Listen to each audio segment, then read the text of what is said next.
Hello everyone, I am possible class में आप सभी का स्वागत है। इस वीडियो में हम डिस्कस करने वाले हैं 6th स्टैंडर्ड की ज्योग्राफी। पृथ्वी लेसन नंबर 5 है और पृथ्वी के प्रमुख परिमंडल, ठीक है, जिसको इंग्लिश में बोला जाता है major domains of the earth. तो ये जो चैप्टर है स्टडी के लिए बहुत ज़्यादा इंपॉर्टेंट है और इसमें बहुत सारे क्वेश्चंस आते रहते हैं, तो अंत तक वीडियो ज़रूर देख के जाइएगा, ठीक है।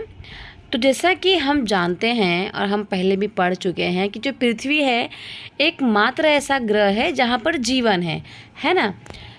क्यों जीवन है वहाँ पर? यहाँ ऐसा एक पृथ्वी ही ग्रह है जहाँ पर जो मानव है वो जीवित रह सकता है। क्यों यहाँ पर जीवन आवश्यक है?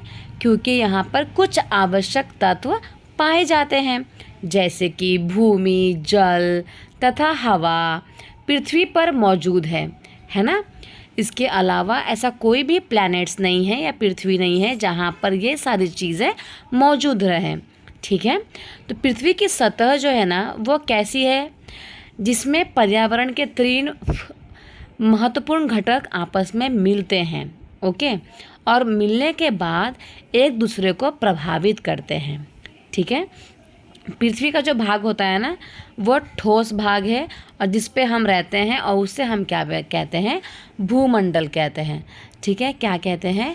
भूमंडल। तो समझ लो ये हमारा पृथ्वी है और उसके ऊपर ही हम रहते हैं, तो जो हमारा सड़क है या जो हमारा लैंड है ना, ज़मीन है, उसी को हम क्या कहते हैं, भूमंडल कहते हैं, ठीक है। नेक्स्ट क्या है, जो गैस की परत है जो पृथ्वी के चारों ओर, पृथ्वी को चारों ओर से घेरती है। देखो अब ये हमारा पृथ्वी हो गया, अब ये है इसका वायुमंडल, ठीक है। इस जो गैस है ना जो पृथ्वी को चारों ओर से घेरती है उसे हम वायुमंडल कहते हैं।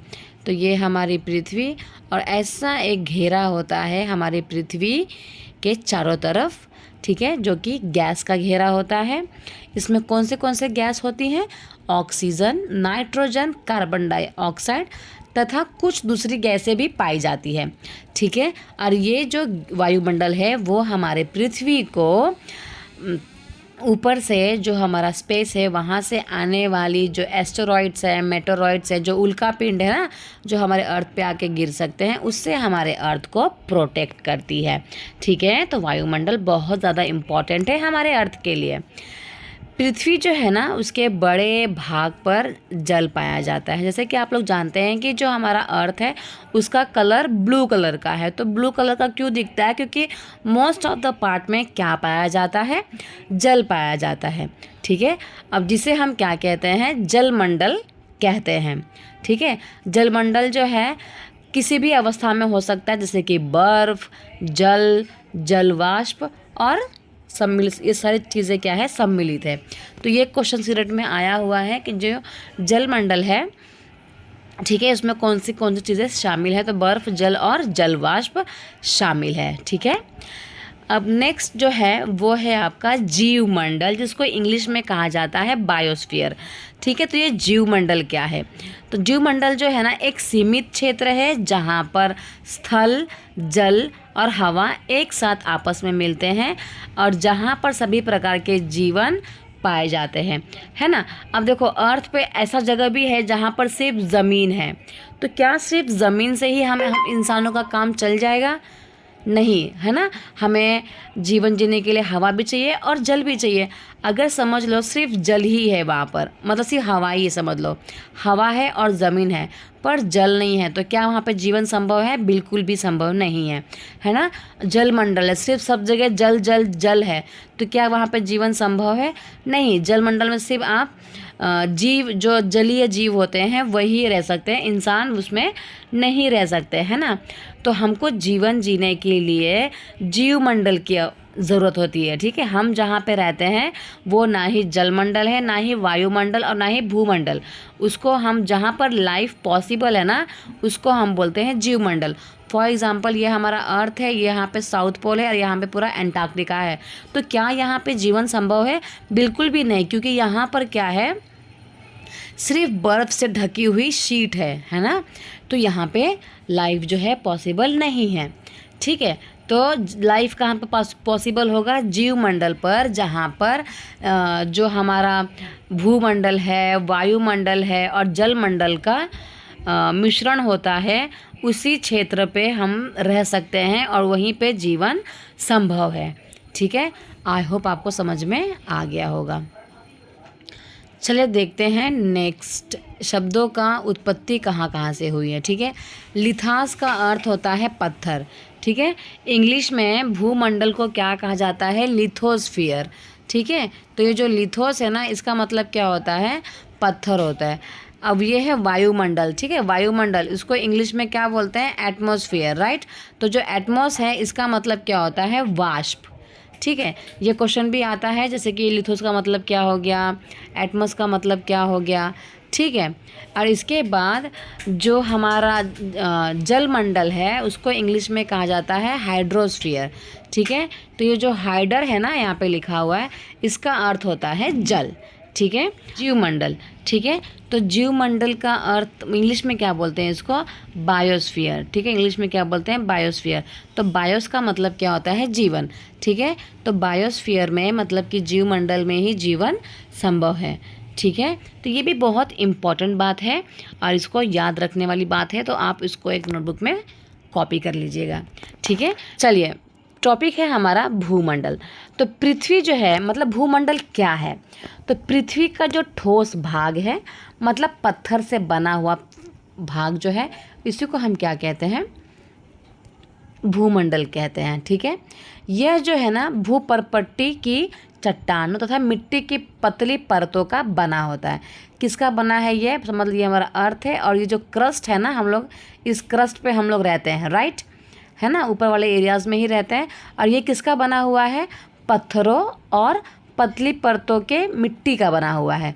तो इसी पे हम रहते हैं, इसी को क्या कहा जाता है? भूमंडल कहा जाता है, जिसमें जीवों के लिए पोषक तत्व पाए जाते हैं, है ना, क्योंकि जो हमारी मिट्टी है उपजाऊ मिट्टी है, बहुत सारे उसमें पोषक तत्व होते हैं, तो जो भी हम बोते हैं वो अच्छे से ग्रो हो जाता है ना। चलिए आगे देखते हैं। जो हमारी पृथ्वी की सतह है ना, इसको 2 भागों में बांटा गया है। कितनी भागों में बांटा गया है? 2 भागों में। ठीक है, जो बड़ा स्थलीय भाग है, स्थल मतलब कि जो ज़मीन वाला भाग है ना, ठीक है, इसको हम क्या कहते हैं? महाद्वीप के नाम से उसे हम जानते हैं। जैसे कि आप जानते होंगे महाद्वीप को इंग्लिश में कॉन्टिनेंट कहते हैं, है ना। और जो महाद्वीप है, टोटल कितने महाद्वीप है हमारे पास? टोटल 7 महाद्वीप है। ठीक है, और इस महाद्वीप को याद करने के लिए मेरे पास एक ट्रिक है। ठीक है ना, क्योंकि ये याद करना बहुत ज़्यादा डिफ़िकल्ट होता है। So eat an apple as a snack. ठीक है, एज ए स्नैक। अब देखिए, ई से क्या हो जाएगा आपका? ई से आपका हो जाएगा यूरोप। ई से क्या होगा आपका? यूरोप। एन से हो जाएगा एंटार्क्टिका। ए से हो जाएगा आपका अफ्रीका। एस से हो जाएगा आपका एशिया। ए से हो जाएगा आपका, क्या बाकी रह गया है अभी? ऑस्ट्रेलिया। Yes, Australia. और एस से हो जाएगा आपका साउथ अमेरिका। एन से हो जाएगा नॉर्थ अमेरिका। ठीक है, तो इसके हेल्प से आप ये सारे महाद्वीपों को आराम से याद कर सकते हैं और उसको आप जीवन काल में कभी भी नहीं भूलेंगे। ठीक है, तो जो स्थल का बड़ा सा जो भाग होता है उसको महाद्वीप बोलते हैं। ठीक है, और जो बड़े जलाशय का जो भाग होता है इसको महासागरीय बेसिन बोलते हैं। ठीक है, जब जो बड़े बड़े जल होते हैं ना, जब बड़ा बहुत बड़ा, तो इसको हम क्या बोलते हैं? महासागरीय बेसिन के नाम से जाना जाता है। ठीक है, तो आपके लिए एक क्वेश्चन है कि टोटल हमारे पास कितने महासागर है? 5 महासागर है ना। टोटल 7 कॉन्टिनेंट्स है और 5 ओशंस है ना। तो जब हमारे पास 5 ही ओशंस हैं, तो हम लोग ये वाला गाना क्यों आता है हमेशा? 7 समुंदर पार में तेरे। ठीक है, क्योंकि ये महासागर है इसलिए, और समुद्र तो हमारे पास लाखों है, मतलब बहुत सारे समुद्र है, पर जो महासागर है वो 5 ही है। ठीक है, तो महाद्वीप कितने हो गए? 7। ठीक है, और महासागर कितने हो जाएंगे? 5। ठीक है। महाद्वीप किसे कहते हैं? तो बड़े स्थलीय भाग को महाद्वीप कहते हैं, है ना। महासागर किसे बोलते हैं? बड़े जलाशय को हम क्या कहते हैं? महासागर का है, महासागरीय बेसिन कहा जाता है उसको, ठीक है। तो विश्व के जितने भी महासागर हैं ना, वो आपस में एक दूसरे से जुड़े हुए हैं, ठीक है। टोटल 5 ओशंस के बारे में हमने पढ़ा। अब ये 5 ओशंस को हमें याद कैसे करना है, तो मैं आपको बताती हूँ एक ट्रिक। PIASA जो है ये पैसा है, तो पैसा की हेल्प से हम ये 5 ओशंस के नाम को याद कर सकते हैं। P for Pacific ocean, A for Atlantic ocean, इसके बाद I for Indian ocean, S for southern ocean जिसको एंटार्क्टिक ओशन भी बोलते हैं, और A फॉर आर्कटिक ओशन, ठीक है। सबसे बड़ा ओशंस की अगर हम बात करें तो ये है हमारा पैसिफिक ओशन। सबसे छोटे की बात करें हम लोग तो ये है आपका आर्कटिक ओशन। ओके, तो आई होप आपको समझ में आ रहा होगा, ठीक है। इसको हम लोग अभी मानचित्र में भी देख लेंगे कि वो कैसे एक दूसरे से जुड़े हुए हैं, ठीक है। समुद्री जल का तल सभी जगह समान होता है। समुद्री का जो तल होता है, मतलब जो नीचे वाला एरिया होता है ना, जो मतलब नदी है, नदी के नीचे कहीं ना कहीं तो लैंड होगा ना, ठीक है। तो जो तल होता है ये कैसा होता है? सब जगह सेम होता है। तो स्थल की ऊंचाई को अगर हमें किसी भी प्लेस की ऊंचाई मेज़र करनी है तो हम समुद्र का जो तल होता है उससे मापते हैं, ठीक है। किससे मापते हैं? समुद्र के तल से मापा जाता है, और ये कितना होता है? 0 होता है, ठीक है। कितना होता है? 0 होता है, ठीक है। तो आपको ये पता होना चाहिए। फॉर एग्जांपल जो हमारा माउंट एवरेस्ट है उसकी हाइट कितनी है? 8848 मीटर, राइट। 48 मीटर है। तो इतना बड़ा है ये, हाइट कैसे मेज़र की गई है? तो समुद्र तल से। क्यों? क्योंकि वहाँ का जो ज़मीन होती है वो समान होती है, सभी जगह का जो तल होता है वो समान होता है, इसलिए उसकी हाइट समुद्र के तल से मेज़र की जाती है। तो अगर समझ लो यहाँ पे समुद्र का तल है तो मैं इसको कितना मानूंगी? 0, ठीक है। इसके बाद वहाँ से उसका मैं हाइट मेज़र करूँगी। तो आई होप आपको समझ में आ गया होगा। चलिए आगे देखते हैं। विश्व का सबसे ऊंचा शिखर जो है ना वो हमारा माउंट एवरेस्ट है, जैसे कि मैंने आपको पहले ही बताया। उसकी हाइट कितनी है? 8848 मीटर वो ऊंचा है, ठीक है। इसके अलावा हम बात करें विश्व का सबसे गहरा भाग जो है ना प्रशांत महासागर है, मतलब सबसे गहरा भाग।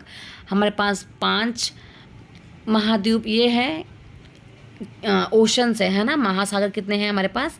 5, ठीक है। वो 5 में से सबसे गहरा अगर हम महासागर की बात करें तो वो जो गहराई है वो प्रशांत महासागर में पाई जाती है, ठीक है। और उसी गहराई को क्या कहा जाता है? मरियाना गर्त कहा जाता है। क्या कहा जाता है? मरियाना गर्त। ये मरियाना गर्त क्या होता है? फॉर एग्जाम्पल समझ लीजिए ये आपका ओशन है, ठीक है। ये आपका क्या है? ओशन। तो ओशन के अंदर बहुत सारे पत्थर वत्थर तो रहते ही हैं, है ना, क्योंकि ओशंस के अंदर ज़मीन तो है ही ना कहीं, ठीक है। ये पत्थर है। अब यहाँ पे मतलब ये पत्थर जो है कितनी ज़्यादा गहराई पे है? 11,022 मीटर, ठीक है। तो ये ना ऐसा मतलब ऐसा एक ट्रेंच बनाती है, गर्त बनाती है, इसी को हम क्या कहते हैं? मरियाना गर्त। और ये कितना ज़्यादा गहरा है? मतलब कि माउंट एवरेस्ट से भी ज़्यादा इसकी हाइट है। कितनी हाइट है? 11,022 मीटर है। तो क्या आप कल्पना कर सकते हैं कि समुद्र की गहराई जो है वो पृथ्वी के सबसे ऊंचे भाग से इतनी अधिक हो सकती है ना। पृथ्वी पे तो सिर्फ 8,848 मीटर तक ही हाइट है ना। बट इससे ज़्यादा हाइट तो ज़मीन मतलब प्रशांत महासागर के अंदर पाई जाती है। तो जो मरियाना गर्त है इसकी गहराई कितनी है? 11,022 मीटर, है ना। तो आई होप आपको समझ में आ गया होगा कि किस प्रकार से हम जो हाइट है किसी भी चीज़ की हाइट मापते हैं। किससे मापते हैं? समुद्र के तल से। क्यों समुद्र के तल से? क्योंकि तल का पूरे वर्ल्ड में जो समुद्र तल होता है उसका हिस्सा समान होता है। तो इसी से वहाँ से सबकी लैंड जो है उसका हाइट मापी जाती है कि वो कितने ऊंचाई पे बसा हुआ है। ठीक है, तो महाद्वीप के बारे में कि जो महाद्वीप है वो क्या है और कितने हैं। ठीक है, तो चलिए एक बार हम देख लेते हैं। जो महाद्वीप है ना वो क्या है, 7 है। जैसे कि मैंने आपको प्रीवियस क्लास में ही बता दिया था कि जो महाद्वीप है वो जो कॉन्टिनेंट है वो कितने हैं, 7 हैं। ठीक है, जल राशि के द्वारा एक दूसरे से वो अलग अलग हैं। अब जितने भी आप कॉन्टिनेंट देखेंगे वो एक दूसरे से अलग है, कोई भी जॉइंट नहीं है। नॉर्थ अमेरिका साउथ अमेरिका से जॉइंट है ना, इसको हम स्थमस बोलते हैं। इसके अलावा कोई भी कॉन्टिनेंट आपस में जुड़ा हुआ नहीं है, मतलब सबके अंदर कोई ना कोई बाउंड्रीज वगैरह है। ठीक है, फॉर एग्जांपल एशिया यूरल से अलग है क्योंकि यहाँ पे एशिया जो है वो यूरोप से अगर अलग है क्योंकि यहाँ पर यूरल माउंटेन है ना। तो ये जो सातों कॉन्टिनेंट्स हैं वो आपस में एक दूसरे से अलग है। किसके थ्रू अलग है, तो जल राशि के थ्रू। इनके बीच में बहुत सारा जल भरा हुआ है इसीलिए। ठीक है, कौन से महाद्वीप है हमारे पास, एशिया है, यूरोप है, अफ्रीका है, उत्तर अमेरिका है, दक्षिण अमेरिका है, ऑस्ट्रेलिया है तथा एंटार्क्टिका है। ठीक है, जैसे कि मैंने आपको 5.1 जो मानचित्र था उसमें ऑलरेडी दिखा दिया है। अगर हम देखेंगे सबसे ज़्यादा जो ज़मीन है, स्थल है, वो कौन से हिस्से में है। ठीक है, उत्तरी गोलार्ध में, जैसे कि ये है हमारा अर्थ। ठीक है, तो उत्तरी गोलार्ध में है कि दक्षिणी गोलार्ध में है। ठीक है, तो चलिए हम देख लेते हैं एक बार इस मैप को। ठीक है, इस मैप को देखेंगे आप तो आपको समझ में आएगा कि सबसे ज़्यादा कहाँ पर है। तो अब ये है हमारा इक्वेटर वाली लाइन। इक्वेटर जो होता है जिसको हम विषुवत रेखा बोलते हैं, और विषुवत रेखा जो है वो हमारे अर्थ को 2 भागों में बांटती है। अब आप इसमें देख सकते हैं कि सबसे ज़्यादा ज़मीन कहाँ पर है। क्या आप बता पाएंगे सबसे ज़्यादा ज़मीन कहाँ पर है? तो है उत्तरी गोलार्ध में, है ना। दक्षिणी गोलार्ध में तो सिर्फ दक्षिण अमेरिका का नीचे वाला हिस्सा, अफ्रीका का नीचे वाला हिस्सा और ऑस्ट्रेलिया है पूरा का पूरा। ठीक है, बट वही अगर हम नॉर्थ अमेरिका उसकी बात करें, उत्तरी गोलार्ध की बात करें, तो पूरा का पूरा उत्तरी अमेरिका, पूरा का पूरा यूरोप, पूरा का पूरा एशिया और थोड़ा सा साउथ अमेरिका और थोड़ा सा आधा के आधा पूरा अफ्रीका, है ना। तो ये है हमारा कॉन्टिनेंट, मतलब कि महाद्वीप। ठीक है, चलिए आगे देखते हैं। तो सबसे ज़्यादा जो स्थल है वो कहाँ पाया जाएगा? उत्तरी गोलार्ध में पाया जाएगा। ठीक है, फर्स्ट जो है एशिया।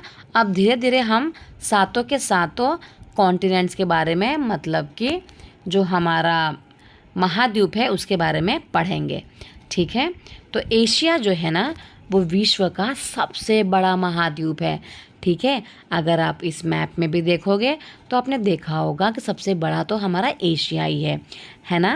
इसकी जो पृथ्वी, ये जो है ना पृथ्वी के कुल क्षेत्रफल के 1/3 भाग में फैला हुआ है, मतलब 1/3 हिस्से में तो सिर्फ एशिया ही है। ठीक है, 1/3 हिस्से में क्या है? एशिया भरा, मतलब आधा भी नहीं, कितना? 1/3, है ना। यह जो है ना महाद्वीप पूर्वी गोलार्ध में स्थित है ना। जो हमारा एशिया है ये पूरा पूर्वी गोलार्ध में है, मतलब कि इस तरफ स्थित है ना। कर्क रेखा जो है इस महाद्वीप से होकर गुजरती है। जैसे कि हमें पता है जो कर्क रेखा है वो हमारे इंडिया से होकर गुजरती है, तो जो इंडिया है वो भी एशिया का ही हिस्सा है ना। एशिया जो है ना वो यूरोप से क्या है? अलग है। ठीक है। तो एशिया को यूरोप से कौन अलग करता है? तो इनके बीच में है एक यूराल पर्वत, ठीक है। ये क्वेश्चन बहुत ज़्यादा इम्पॉर्टेंट है और बहुत बार एग्ज़ाम में आ चुका है, ठीक है। तो इनके बीच में क्या है? यूरल पर्वत है जो एशिया को यूरोप से अलग करता है, ठीक है।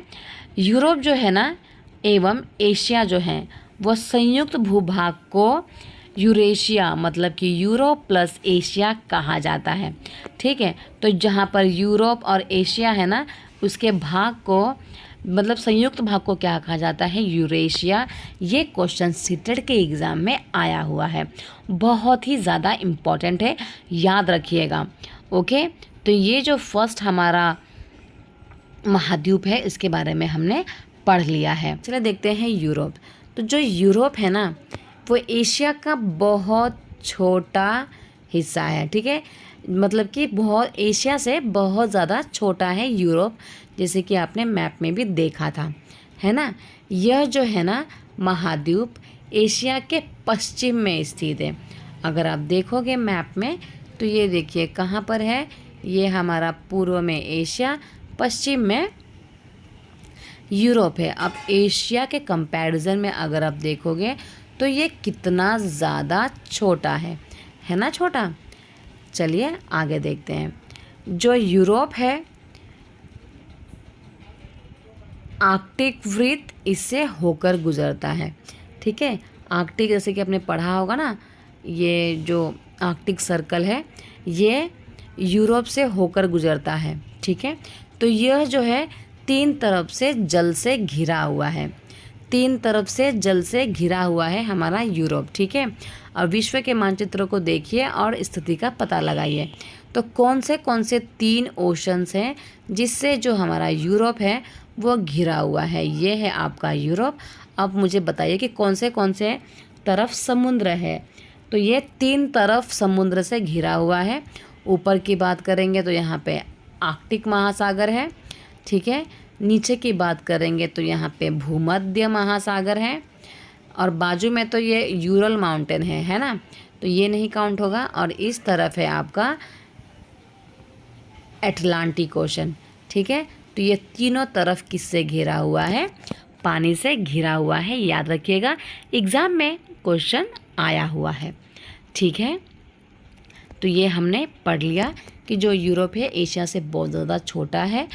एशिया से ये पश्चिम में स्थित है, इसके ऊपर से आर्कटिक सर्कल की लाइन गुजरती है, 3 तरफ जल से घिरा हुआ है। ऊपर है आर्कटिक ओशन, नीचे है भूमध्य सागर, इस तरफ है अटलांटिक ओशन, ठीक है। चलिए पढ़ते हैं अब अफ्रीका के बारे में। इसमें से भी बहुत सारे क्वेश्चंस आपको एग्ज़ाम में देखने को मिले होंगे, ठीक है, जैसे कि मैं अभी आपको बताऊंगी। अफ्रीका की बात करें अगर हम, तो एशिया के बाद विश्व का सबसे बड़ा महाद्वीप है, मतलब कि एशिया सबसे ज़्यादा बड़ा है, मतलब वो फर्स्ट नंबर पे, अफ्रीका सेकंड नंबर का सबसे बड़ा महाद्वीप है, ठीक है। विषुवत वृत्त जो है ना 0 डिग्री अक्षांश इस महाद्वीप के लगभग मध्य भाग से होकर गुजरती है। फॉर एग्जांपल मैंने यहाँ पे अफ्रीका बनाया ना, तो यहाँ से होकर आपका विषुवत रेखा जाता है, ठीक है। अफ्रीका का बहुत बड़ा भाग जो है वो उत्तरी गोलार्ध में स्थित है, ठीक है। तो उत्तरी गोलार्ध की अगर हम बात करें तो अप्रॉक्सीमेटली 1 मिनट में आपको बताती हूँ। फॉर एग्जांपल ये है अफ्रीका, तो यहाँ से होकर अगर हमारा एक विषुवत रेखा जाता है तो नीचे बहुत कम हिस्सा ही अफ्रीका का बच जाता है, ठीक है। तो इसका मोस्ट ऑफ द जो हिस्सा है ना वो उत्तरी गोलार्ध में स्थित है, मैंने आपको लास्ट क्लास में बोला था। चलिए एक बार मैप में भी देख ही लेते हैं। तो ये है आपका अफ्रीका, ठीक है, ये है आपका अफ्रीका। ये वाली जो लाइन है ये है आपका इक्वेटर की लाइन, है ना। तो आप क्या बता पाएंगे कि सबसे ज़्यादा हिस्सा कहाँ बसा हुआ है? ऑफ कोर्स ये ऊपर वाला उत्तरी गोलार्ध वाला हिस्सा है, तो इतना बड़ा हिस्सा ये उत्तरी गोलार्ध में ही स्थित है, मैंने प्रीवियस वीडियो में भी आपको बताया था, ठीक है। चलिए आगे देखते हैं। विषुवत रेखा तो गुजरती है, इसके अलावा आप देखेंगे कि यह ऐसा एक महाद्वीप है जहाँ पर कर्क रेखा, विषुवत रेखा तथा मकर रेखा, तीनों रेखाएं इस कॉन्टिनेंट से गुजरती है। ठीक है, चलिए इसको भी एक बार मैप में देख लेते हैं। तो ये है हमारा अफ्रीका, बीच में से गुजरती है हमारा विषुवत रेखा। ऊपर की बात करें तो ये कर्क रेखा और नीचे की बात करें तो ये विषुवत रेखा। ठीक है, तो अफ्रीका एक ऐसा अकेला कॉन्टिनेंट है जहाँ से ये तीनों रेखाएं गुजरती हैं। बाकी ऐसा कोई भी कॉन्टिनेंट नहीं है जिसमें ये तीनों रेखाएं होंगी। ठीक है, चलिए आगे देखते हैं। तो ये क्वेश्चन एग्जाम में आया हुआ था कि कौन सा ऐसा कॉन्टिनेंट है जिसमें से ये तीन रेखाएं गुजरती है। ठीक है, तो कर्क, विषुवत, मकर रेखा ये तीनों गुजरती है कहाँ, किस, कौन से कॉन्टिनेंट में है ये? तो अफ्रीका के कॉन्टिनेंट में। ठीक है, चलिए आगे देखते हैं। सहारा रेगिस्तान का नाम तो आप लोग ने सुना ही होगा। ठीक है, वो विश्व का सबसे बड़ा रेगिस्तान है और गर्म रेगिस्तान है। ठीक है, सहारा जो रेगिस्तान है वो गर्म रेगिस्तान के लिए फेमस है। ठीक है, जो कि अफ्रीका में स्थित है। तो अफ्रीका में क्या स्थित है? सहारा रेगिस्तान, जो कि एक सबसे बड़ा गर्म रेगिस्तान है। ठीक है, यह जो महाद्वीप है ना, चारों तरफ से समुद्र और महासागर से घिरा हुआ है। उसको हम 5.1 वाला जो मानचित्र है इसमें देखेंगे। ठीक है, फिलहाल आगे ये पढ़ लेते हैं। विश्व की, पूरे सोचो, विश्व की मतलब पूरे वर्ल्ड की सबसे लंबी नदी है जिसका नाम है नील। ये भी अफ्रीका से होकर ही गुजरती है। ठीक है, तो विश्व की सबसे लंबी नदी कौन सी है? नील है, जो अफ्रीका में है। ठीक है, इसके बाद कर्क रेखा, मकर रेखा तथा विषुवत इसके किन किन भागों से होकर गुजरती है ये आपको बताना है। मतलब कौन से प्लेस से होकर गुजरती है। पहले हम लोग देख लेते हैं कि जो अफ्रीका है वो चारों तरफ कैसे पानी से घिरा हुआ है। अगर हम ऊपर की बात करें तो ऊपर यहाँ पे भूमध्य सागर है। अगर हम इस तरफ की बात करें यहाँ पे अटलांटिक ओशन है। अगर हम नीचे की बात करें तो यहाँ पर दक्षिणी महासागर है। और अगर हम इस तरफ की बात करें तो यहाँ पर हिंद महासागर है। ठीक है, तो इसलिए इसको बोलते हैं कि ये चारों तरफ नदी से, समुद्र से घिरा हुआ है। और ये है आपका नील नदी, सबसे लंबी नदी है, जो कहाँ पर है? अफ्रीका में है। ठीक है, आई होप आपको समझ में आ गया होगा। और ये है आपका सहारा डेजर्ट, सबसे ऊपर में है सहारा डेजर्ट। ठीक है, तो आई होप आपको इतना समझ में आ गया होगा। आज हम पढ़ेंगे उत्तरी अमेरिका के बारे में। ठीक है, जो उत्तरी अमेरिका है ना, वो विश्व का तीसरा सबसे बड़ा महाद्वीप है। ठीक है, फर्स्ट में एशिया है, सेकंड में Africa, third one is north America, जिसको उत्तरी अमेरिका भी बोलते हैं। और यह जो है दक्षिणी अमेरिका से एक संकरे स्थल से जुड़ा हुआ है। अगर आप मैप में देखोगे तो ऐसे उत्तरी अमेरिका है और फिर वहीं से अटैच हुआ आपका दक्षिण अमेरिका भी है। तो ये जो ज़मीन का सकरा भाग है, मतलब पतला भाग है, ठीक है, इसको क्या कहा जाता है? पनामा स्थल संधि। क्या कहा जाता है? पनामा स्थल संधि। चलिए एक बार हम इसको मैप में देख लेते हैं। अब ये है आपका उत्तरी अमेरिका, ये है आपका दक्षिणी अमेरिका, दोनों एक दूसरे से जॉइंट है, जैसे कि आप यहाँ पे देख सकते हैं। तो ये जो पतला सा ज़मीन का भाग है, इसको ही हम क्या कहते हैं? पनामा। ठीक है, पनामा स्थल संधि। ठीक है, मतलब कि जो दो कंट्री है वो एक ज़मीन के थ्रू मिले हुए हैं। ठीक है, चलिए आगे देखते हैं। अब यहाँ पे बताया गया है कि जो स्थल संधि क्या होती है, ठीक है, और जल संधि क्या होती है। ठीक है, तो जैसे कि हमने पढ़ा स्थल संधि के बारे में कि स्थल का एक छोटा सा सकरा भाग, मतलब एक पतला भाग, दो बड़े स्थलीय भागों को एक दूसरे से जोड़ता है।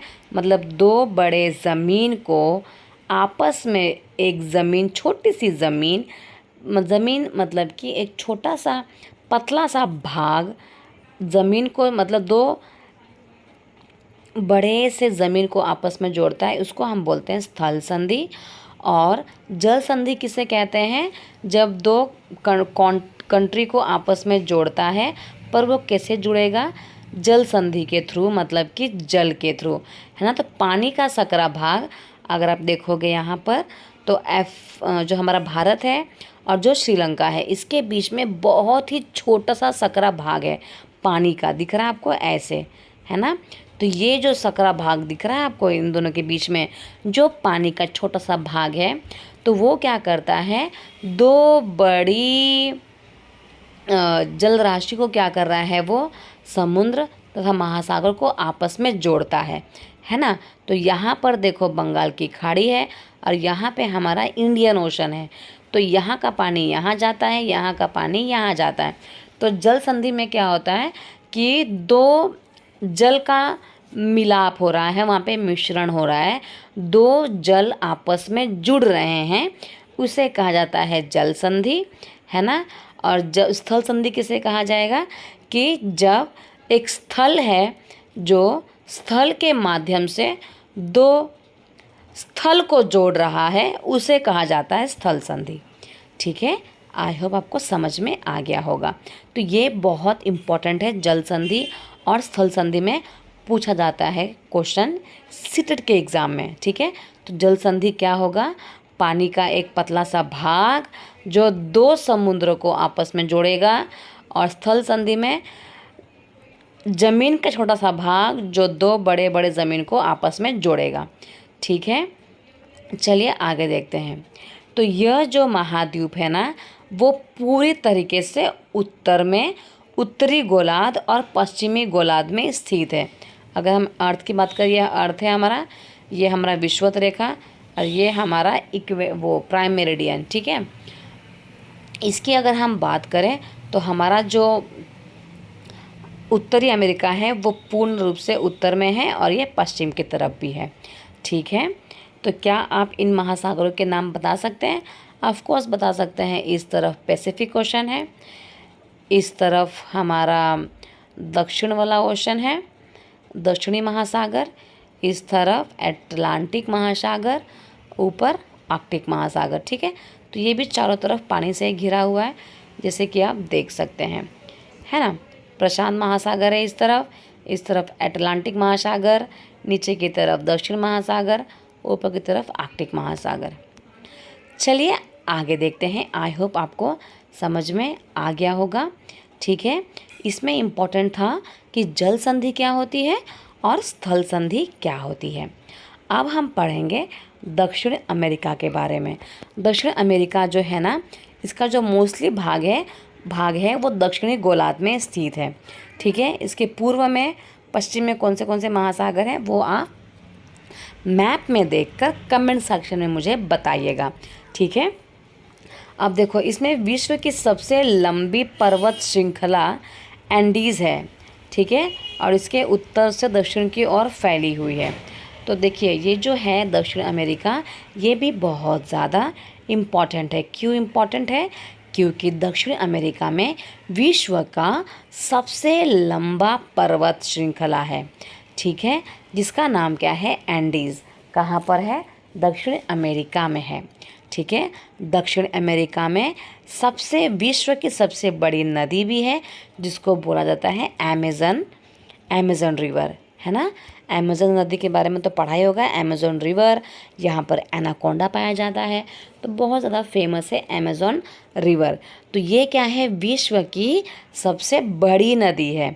तो पहले हमने पढ़ा था अफ्रीका में विश्व की सबसे लंबी नदी मिलती है, इसका नाम है नील नदी। ठीक है, और जो हमारा दक्षिण अमेरिका है, इसमें विश्व की सबसे बड़ी नदी पाई जाती है, जिसका नाम है अमेज़न नदी, और विश्व का सबसे लंबा पर्वत श्रृंखला भी है यहाँ पर, जिसको कहा जाता है एंडीज़ माउंटेन। ठीक है, नेक्स्ट पढ़ेंगे ऑस्ट्रेलिया के बारे में। जो ऑस्ट्रेलिया है ना, वो विश्व का सबसे छोटा महाद्वीप है। तो ये क्वेश्चन भी आता है कि सबसे छोटा महाद्वीप कौन सा है, अगर पेपर इजी रहता है तो ऑस्ट्रेलिया जो है वो आपका सबसे छोटा है और पूर्ण रूप से दक्षिणी गोलार्ध में ही स्थित है। ठीक है, इसके चारों तरफ क्या है? महासागर है और समुद्र से वो घिरा हुआ है, तभी तो उसको क्या बोला जाता है, आइलैंड कहा जाता है। ठीक है, इसलिए इसको द्वीपीय महाद्वीप कहा जाता है। इसको महाद्वीप क्यों बोला जाता है, द्वीपीय महाद्वीप क्यों बोलते हैं, मतलब इसको बोलते हैं आइलैंड। ठीक है, क्या कहा जाता है इसको, आइलैंड कहा जाता है। क्यों कहा जाता है इसको आइलैंड, ठीक है, क्योंकि ये चारों तरफ पानी से घिरा हुआ है। चारों तरफ पानी से घिरे हुए को तो हम द्वीप बोलते हैं, है ना। तो ये क्वेश्चन आया हुआ है एग्जाम में कि कौन सा ऐसा कॉन्टिनेंट है जिसको द्वीपीय महाद्वीप कहा जाता है, तो वो है आपका ऑस्ट्रेलिया। ठीक है, जो अंटार्कटिका है ये भी बहुत ज़्यादा इम्पोर्टेंट है। इसमें से भी एक क्वेश्चन हर साल पूछा जाता है, जो कि है मैत्री तथा दक्षिण गंगोत्री के बारे में। ठीक है, तो जो अंटार्कटिका है वो भी बहुत बड़ा महाद्वीप है। ये भी पूर्ण रूप से दक्षिणी गोलार्ध में ही स्थित है। ठीक है, दक्षिण ध्रुव जो है ना, जैसे कि ये है हमारा विषुवत रेखा, ये है हमारा मकर रेखा, ये है हमारा दक्षिणी ध्रुव, मतलब कि ये पोल जो है ना, तो ये जो है दक्षिण ध्रुव जो है ना इस महाद्वीप के मध्य में स्थित है, बीच में ही स्थित है, ये सबसे एंड वाला पॉइंट है।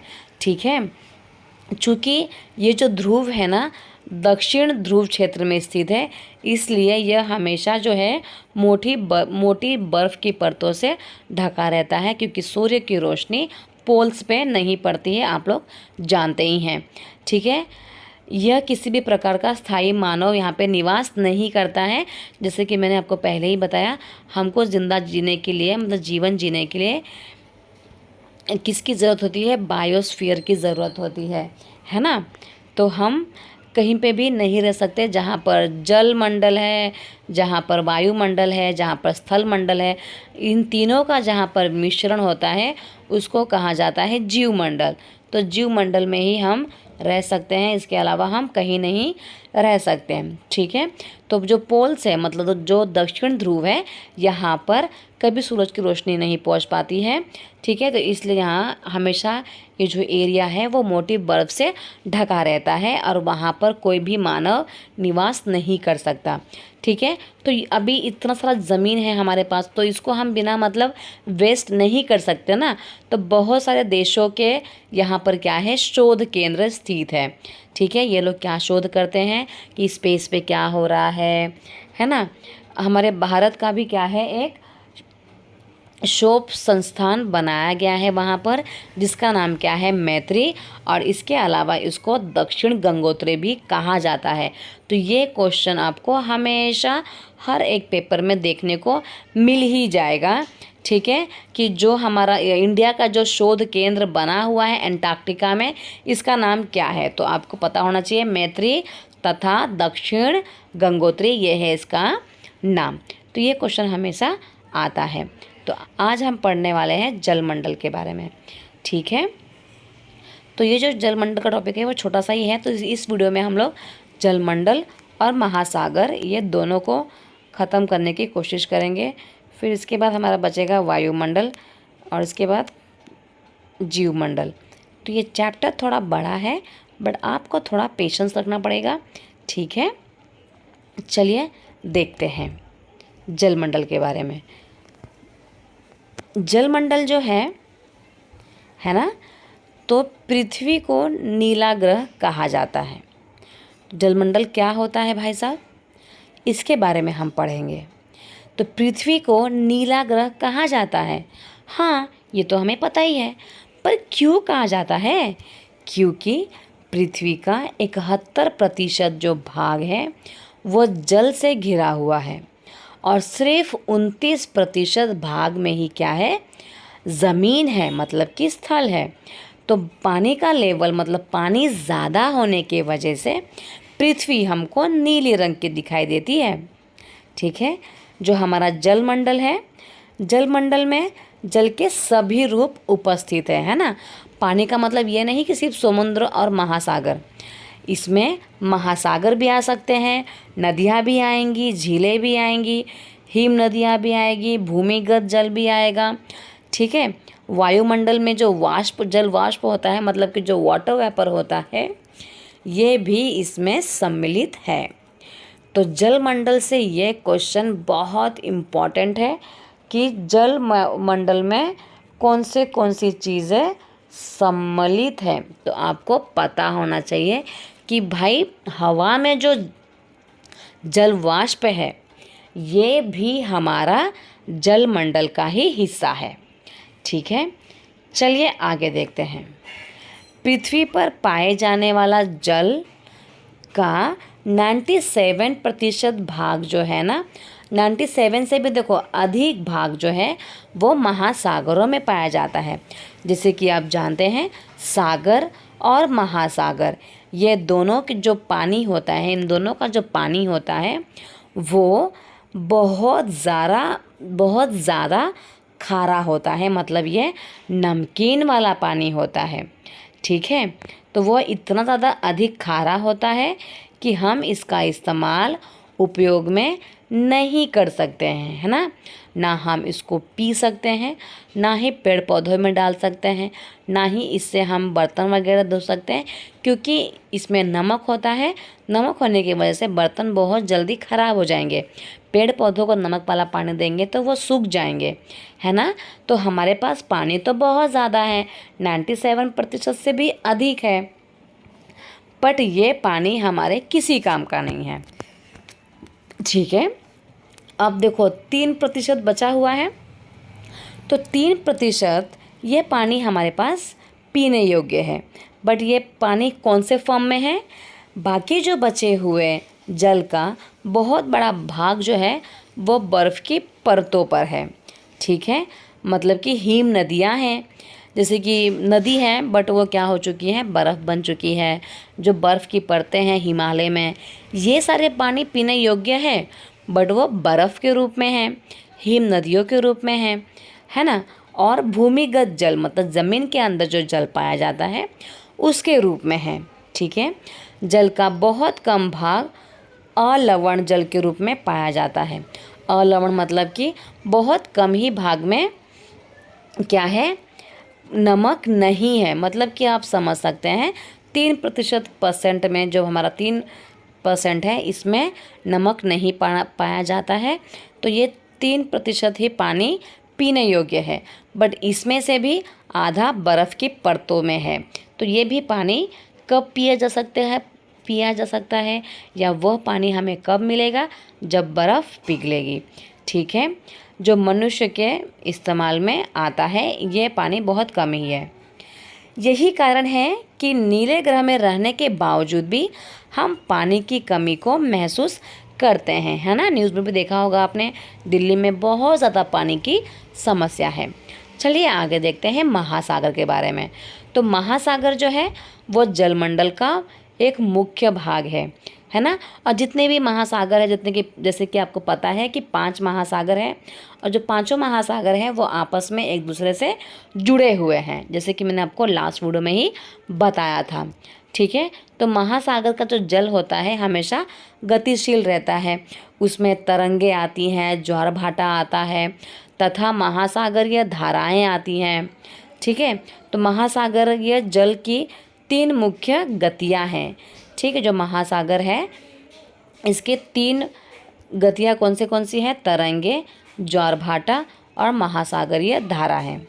ठीक है, बड़े से छोटे आकार के आधार पर क्रमशः 5 महासागर है, जैसे कि मैंने आपको पहले ही बता दिया था। प्रशांत महासागर सबसे बड़ा, ठीक है, इसके बाद अटलांटिक महासागर, फिर 3 नंबर पे हिंद महासागर, इसके बाद है आपका दक्षिणी महासागर, सबसे छोटा है आपका आर्कटिक महासागर। तो ये मैंने आपको पहले ही लर्न करवा दिया था, आप पैसे की हेल्प से इसको आराम से याद कर सकते हैं, है ना। चलिए आगे देखते हैं। तो जो प्रशांत महासागर है वो सबसे बड़ा महासागर है, ये आपको पता ही है। यह जो है पृथ्वी के 1/3 भाग पर फैला हुआ है ना। जैसे हमारा एशिया जो है पृथ्वी पर 1/3 भाग पर है, उसी प्रकार से प्रशांत महासागर भी 1/3 भाग पर फैला हुआ है। ठीक है, पृथ्वी का जो सबसे गहरा भाग जो है वो प्रशांत महासागर में पाया जाता है और उसका नाम क्या है, मरियाना गर्त नाम है। ठीक है, जो प्रशांत महासागर का जो शेप है ना, इसका शेप है कैसा है, वृत्ताकार। ये क्वेश्चन भी आया हुआ है एग्जाम में, प्रशांत महासागर का जो शेप है वो कैसा है, तो ये वृत्ताकार है। ठीक है, एशिया, बाजू में उसके एशिया है ना। प्रशांत महासागर की अगर बात करें तो एशिया है, ऑस्ट्रेलिया है, उत्तरी अमेरिका और दक्षिणी अमेरिका इसके चारों तरफ स्थित है। ये आप मैप में देख सकते हैं, मैंने आपको पहले भी बताया हुआ था। ठीक है, चलिए देखते हैं अटलांटिक महासागर के बारे में। तो अटलांटिक महासागर जो है वो विश्व का दूसरा सबसे बड़ा महासागर है। इसका अगर हम शेप की बात करें तो ये एस अक्षर के आकार का है, ऐसा है, मतलब ये इसका शेप ऐसा नज़र आता है। ठीक है, इसके पश्चिमी किनारे पर उत्तरी अमेरिका, बाद में दक्षिणी अमेरिका भी है, और पूर्वी किनारे पर यूरोप और अफ्रीका है, आप मैप में देख सकते हैं। ठीक है, जो हमारा अटलांटिक महासागर की जो तट रेखा है ना वो बहुत ज़्यादा अधिक दंतुरित है। यह अनियमित एवं दंतुरित तट रेखा प्राकृतिक पोताश्रयों एवं पत्तनों के लिए आदर्श स्थित है। मतलब इसका जो तटीय है ना वहाँ पर क्या बनाया गया है, जो भी शिप वगैरह आती हैं उनको उतारने के लिए एक आर्टिफिशियल क्या बनाया गया है, पोताश्रय बनाया गया है। ठीक है, और व्यापार की दृष्टि से अगर बात करें तो ये सबसे व्यस्त महासागर है, बहुत बिजी रहता है। थर्ड जो हमारा महासागर है वो है हिंद महासागर, और वो एक ऐसा महासागर है जिसका नाम एक ऐसे देश के नाम से पड़ा हुआ है, किसी देश के नाम से पड़ा हुआ है, और वह देश है भारत। भारत के नाम पर इसका जो नाम है वो रखा गया है। जैसे भारत को क्या कहा जाता है, हिंदुस्तान, तो हिंदुस्तान के नाम से इसका नाम पड़ा हिंद महासागर। ठीक है, इंग्लिश की बात करें तो इंग्लिश में अपना जो इंडिया है इसको इंडिया बोलते हैं, तो इंग्लिश में इस महासागर का नाम है इंडियन ओशन। ठीक है, तो इंडिया के नाम से इसका नाम पड़ा हुआ है। ठीक है, यह जो महासागर है ना, अब ये दिखता कैसा है, ये त्रिभुजाकार है। ठीक है, कुछ ऐसे शेप में है। ठीक है, तो मतलब कि इस तरफ अफ्रीका है तो ये अफ्रीका की तरफ भी है ना, इस तरफ इंडिया है तो इंडिया की तरफ भी है, मतलब एशिया की तरफ भी है। इसके बाद उत्तर में एशिया है, पश्चिम में अफ्रीका है, इसके बाद ऑस्ट्रेलिया है। ये तीनों जो कॉन्टिनेंट है, तीनों जो महाद्वीप है वो हिंद महासागर की तरफ से घिरे हुए हैं। ठीक है, नेक्स्ट जो है हमारा है दक्षिणी महासागर।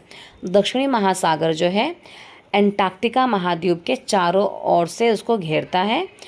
ठीक है, और यह जो है अंटार्कटिका महाद्वीप से उत्तर की ओर 60 डिग्री दक्षिणी अक्षांश तक फैला हुआ है।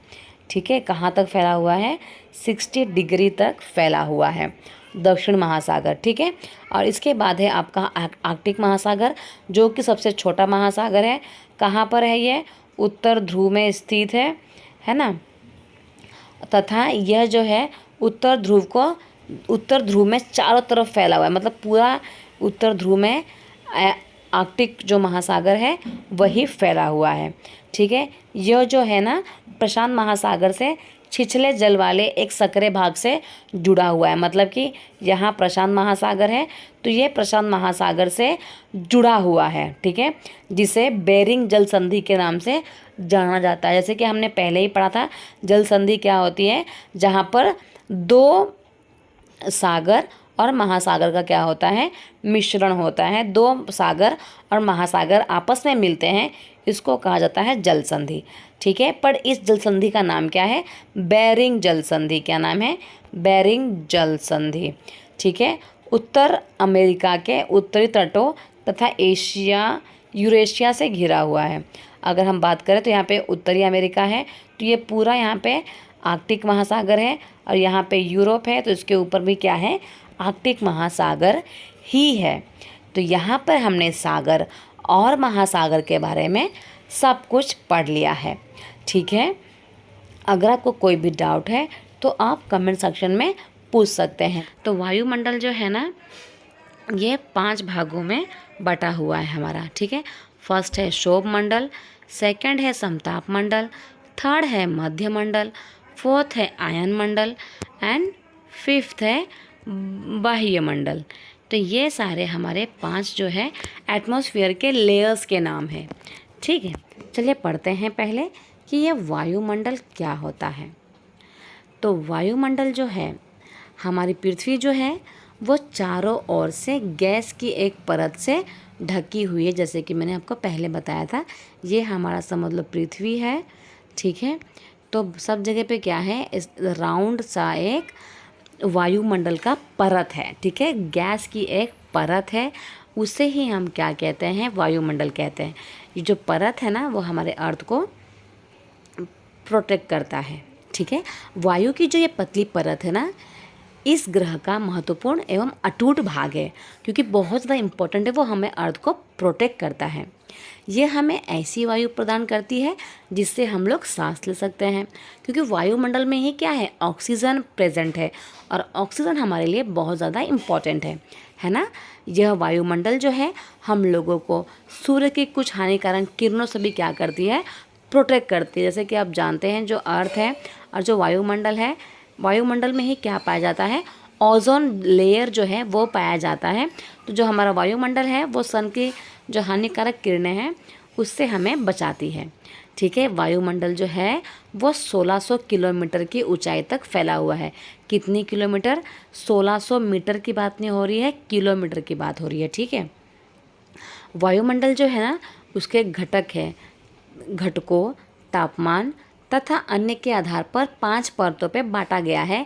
कि इसका तापमान, अभी देखो समझ लो, यहाँ से लेकर यहाँ तक, यहाँ से लेकर यहाँ तक का 20 डिग्री तापमान है, तो इसको अलग बांटा गया है। अब इसके ऊपर का समझ लो 10 डिग्री है, तो इसको अलग बांटा गया है। इसके ऊपर का 5 डिग्री है, तो उसको अलग किया गया है। मतलब इसके अकॉर्डिंग तापमान को देखकर और उसके घटक कैसे हैं, है ना, तो ये सारी चीज़ों को मद्देनज़र रखते हुए उसको 5 परतों पर बांटा गया है, ठीक है। अगर हम पृथ्वी की सतह से, मतलब ये पृथ्वी है और उसकी सतह से अगर हम स्टार्ट करें, तो सबसे पहले शोभ मंडल आता है, इसके बाद समताप मंडल, इसके बाद मध्य मंडल, इसके बाद आयन मंडल, इसके बाद बहिमंडल। ये 5 मंडलों में इसको बांटा गया है, जैसे कि आप इस डायग्राम में भी देख सकते हैं, ठीक है। तो ये अलग अलग मंडलों में अलग अलग चीज़ें पाई जाती है, जैसे कि हम अभी पढ़ेंगे, और ये बहुत ज़्यादा इम्पॉर्टेंट भी है, ठीक है। तो अगर हम वायुमंडल की बात करें तो मुख्यतः इसमें 2 गैसें मोस्टली पाई जाती है। एक है अपना ऑक्सीजन और दूसरा है अपना नाइट्रोजन। से ही ये क्या है, हमारा वायुमंडल जो है वो बना है, ठीक है। जो कि एक साफ और एक शुष्क हवा का 99% भाग है, ठीक है। आयतन के अनुसार नाइट्रोजन 78% है हमारे वायुमंडल में। वायुमंडल में नाइट्रोजन कितने परसेंट है, 78%। सबसे ज़्यादा नाइट्रोजन पाया जाता है। सेकंड है ऑक्सीजन, सेकंड नंबर पे ऑक्सीजन पाया जाता है, ठीक है। इसके बाद कार्बन डाइऑक्साइड, ऑर्गन, ये सारी गैसें 1% ही पाई जाती है, ठीक है। ऑक्सीजन जो है वो हम मनुष्य को सांस लेने के लिए बहुत ज़्यादा आवश्यक है, ठीक है। जबकि जो नाइट्रोजन है ना, वो प्राणियों की वृद्धि के लिए बहुत ज़्यादा आवश्यक है, ठीक है। कार्बन डाइऑक्साइड जो है ये बहुत कम मात्रा में है, लेकिन यह जो है पृथ्वी के द्वारा छोड़ी गई जो ऊष्मा को अवशोषित करता है। मतलब जो सूर्य से जो आने वाली रोशनी है ना, उसको क्या करता है, वो प्रोटेक्ट करता है, ऊपर वापस से नहीं जाने देता।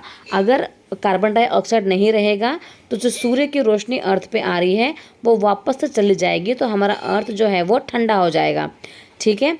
तो सूर्य की आई हुई रोशनी को क्या करता है, वो अवशोषित करके रखता है, होल्ड करके रखता है, जिससे हमारी पृथ्वी जो है वो गर्म रहती है, और जो पेड़ पौधे हैं उनको भी वृद्धि करने के लिए यह आवश्यक है, ठीक है।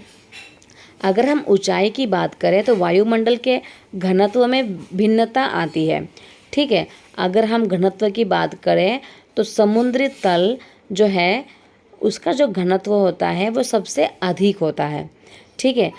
जब जैसे जैसे हम ऊपर की तरफ जाते हैं तो ये जो घनत्व है वो तेज़ी के साथ घटता जाता है, ठीक है। जैसे कि आप जानते हैं कि जो पहाड़ हैं और जो पर्वतारोही होते हैं, मतलब कि जो पहाड़ चढ़ते हैं, तो उनको हवा का घनत्व कम होने के कारण सांस लेने में कठिनाई होती है है ना। जैसे जैसे हम ऊपर जाएंगे वैसे वैसे क्या होता है, हवा का घनत्व कम होने लग जाता है। ठीक है, तो ऊंचाई पर सांस लेने के लिए वो क्या करते हैं, अपने साथ ऑक्सीजन सिलेंडर लेके जाते हैं। ठीक है, और बहुत सारे मेडिसिन्स वगैरह भी लेके जाते हैं। जैसे जैसे हम ऊपर की ओर जाते हैं ना, तापमान क्या होता है, घटता जाता है, और वायुमंडल जो है पृथ्वी पर दबाव डालता है। ठीक है, इसलिए क्या होता है, यह एक स्थान से दूसरे स्थान पर अलग अलग होता है। कुछ क्षेत्रों में बहुत ज़्यादा दबाव महसूस होता है, जबकि कुछ क्षेत्रों में कम दबाव महसूस होता है। ठीक है, उच्च दाब से निम्न दाब की ओर बहती है। जो वायु होती है वो उच्च दाब से निम्न दाब की ओर बहती है। गतिशील वायु को ही क्या कहा जाता है, पवन कहा जाता है। मतलब जो वायु होती है वो हमेशा ही क्या होती है, गतिशील होती है, बहती रहती है। इसको ही हम क्या कहते हैं, पवन कहते हैं। तो आई होप आपको समझ में आ गया होगा। ठीक है, मतलब अगर आप नीचे मतलब ग्राउंड लेवल पे है, समुद्र की सतह पर है, तो वायु का दाब जो होता है ज़्यादा होता है। पर जैसे जैसे आप पर ऊंचाई पे जाओगे ना, वहाँ पर वायु का जो घनत्व होता है, मतलब वहाँ पे हवा क्या हो जाती है, कम हो जाती है। तो अगर हवा कम है मतलब ऑक्सीजन लेने में क्या हो जाएगी, ऑक्सीजन में कमी आएगी, और ऑक्सीजन में कमी आएगी तो सांस लेने में तकलीफ होगी। तो ये है आपका वायुमंडल। इसमें ज़्यादा डिटेल में नहीं दिया है, पर 7th में ये चैप्टर वापस से दिया हुआ है, जिसमें बहुत ज़्यादा डिटेल में समझाया गया है कि जो हमारा वायुमंडल है इसमें क्या क्या चीज़ें पाई जाती है। ठीक है ना। फॉर एग्ज़ाम्पल जो शोभ मंडल है उसमें क्या पाया जाता है, तो शोभ मंडल में ही हम क्या जो पैराशूट वगैरह है वो उड़ते हैं। और शोभ मंडल में जितने भी बारिश की घटनाएं होती हैं, बारिश गिरना, जो बादल वगैरह होते हैं, ये सारे शोभ मंडल में ही पाए जाते हैं। पर अगर हम समताप मंडल की बात करें तो यहाँ पर कोई भी क्लाउड्स वगैरह नहीं होता है, आसमान एकदम साफ होता है। तो जितने भी एरोप्लेन्स वगैरह उड़ते हैं वो समताप मंडल में उड़ते हैं। ठीक है, इसके बाद मध्य मंडल है। मध्य मंडल में क्या होते हैं, आपके जो उल्का पिंड वगैरह हैं वो मध्य मंडल तक आते हैं। ठीक है, इसके बाद आयन मंडल में क्या होता है, आपका स्पेस वगैरह जो होते हैं वो आयन मंडल में जाते हैं, है ना, रॉकेट वगैरह आयन मंडल में, और बही मंडल में आपका स्पेस जाता है। ठीक है, तो ये सारी चीज़ें जो हैं वो हम डिटेल में पढ़ेंगे, बट जब हम 7th स्टैंडर्ड की ज्योग्राफी करेंगे तब। अब हमारा लास्ट टॉपिक है जीवमंडल। ठीक है, जीवमंडल के बाद ये हमारा ख़त्म हो जाएगा। चलिए पढ़ते हैं जीवमंडल के बारे में। जीवमंडल क्या है, तो जहाँ पर स्थल, जल तथा हवा, इन तीनों का क्या होता है, मिलाप होता है। जहाँ पर ये तीनों एक सीमित भाग में होते हैं, इसी भाग को हम क्या कहते हैं, जीवमंडल कहते हैं। और इसी मंडल में जीव मौजूद है, जहाँ पर हवा भी है, पानी भी है, जल भी है। ठीक है, वहीं पर जीवन संभव है। जहाँ पर इन तीनों में से किसी में भी अगर एक भी कम है तो वहाँ पर जीवन पॉसिबल नहीं है। ठीक है, यहाँ पर जीवों की बहुत सारी प्रजातियाँ मिलेगी। इंसान भी आपको जीवमंडल में ही देखने को मिलेंगे। ठीक है, जैसे कि सूक्ष्म जीव तथा बैक्टीरिया से लेकर बड़े जो स्तनधारी हैं, ये सारे आपको जीवमंडल में ही देखने को मिलेंगे। यहाँ तक कि मनुष्य सहित प्राणी जीवित रहने के लिए एक दूसरे से तथा जीवमंडल से जुड़े होते हैं। ठीक है, क्योंकि प्राणी के बिना हम नहीं, हमारे बिना प्राणी नहीं, है ना। जीवमंडल की अगर हम बात करें तो उस मुख्यतः 2 भागों में बटा हुआ है। एक है जंतु जगत, दूसरा है पादप जगत, है ना। उसको 2 भागों में विभक्त किया गया है। पृथ्वी के जो ये तीनों परिमंडल है, कौन से परिमंडल, स्थल, जल और वायु, ये क्या है, परस्पर आपस में क्या करते रहते हैं, क्रिया करते रहते हैं, है ना। एक दूसरे को किसी न किसी रूप में वो प्रभावित करते रहते हैं। अगर उदाहरण की हम बात करें तो लकड़ी तथा खेती के लिए वनों को काटा जाए तो इससे ढलुआ भाग पर मिट्टी का कटाव तेज़ी से होने लग जाता है ना। फॉर एग्ज़ाम्पल माउंटेन वगैरह है यहाँ पर पेड़ पौधे हैं, इसको हम काटेंगे तो यहाँ का जो मिट्टी है वो इजीली क्या हो जाता है, कट कर गिरने लग जाता है ना। इसी प्रकार से अगर कहीं पर प्राकृतिक आपदाएं आई हैं जैसे कि भूकंप, तो इसमें भी क्या होता है, पृथ्वी की सतह में बहुत ज़्यादा परिवर्तन दिखाई देता है। कहीं कहीं पर तो पूरी पृथ्वी में दरार ही आ जाती है। उसी तरह से अगर हम लोग सुनामी की बात करें तो हाल ही में सुनामी आई थी 2004 में अंडमान और निकोबार में, ठीक है। तो इस महाद्वीप का ना बहुत सारा हिस्सा जो है वो पानी में डूब गया था। तो जो भी नेचुरल जो प्राकृतिक आपदाएं आती हैं, इससे पृथ्वी की सतह पे बहुत सारे बदलाव देखने को मिलते हैं, ठीक है। झील तथा नदियों में दूषित पदार्थों के प्रवाहित होने से उनका जल मानव के इस्तेमाल के लायक ये नहीं रह गया है, क्योंकि जितने भी झील हैं, नदियां हैं, इसमें इंडस्ट्रीज़ के पानी जाते हैं, जिससे ये क्या हो चुके हैं, दूषित हो चुके हैं। और दूसरे जितने भी जल जीव हैं उनको पानी पीने से बहुत ज़्यादा नुकसान पहुंचता है, ठीक है। अगर वहीं हम उद्योगों की बात करें या फिर तापीय विद्युत संयंत्रों की बात करें तथा गाड़ियों का हम उत्सर्जित पदार्थ वायु को प्रदूषित करता है। मतलब कि जो इंडस्ट्री है, विद्युत यंत्र है, मतलब इलेक्ट्रॉनिक की जो चीज़ें हैं, गाड़ी वगैरह हैं, ये सारी चीज़ें हमारे वायुमंडल को दूषित करता है।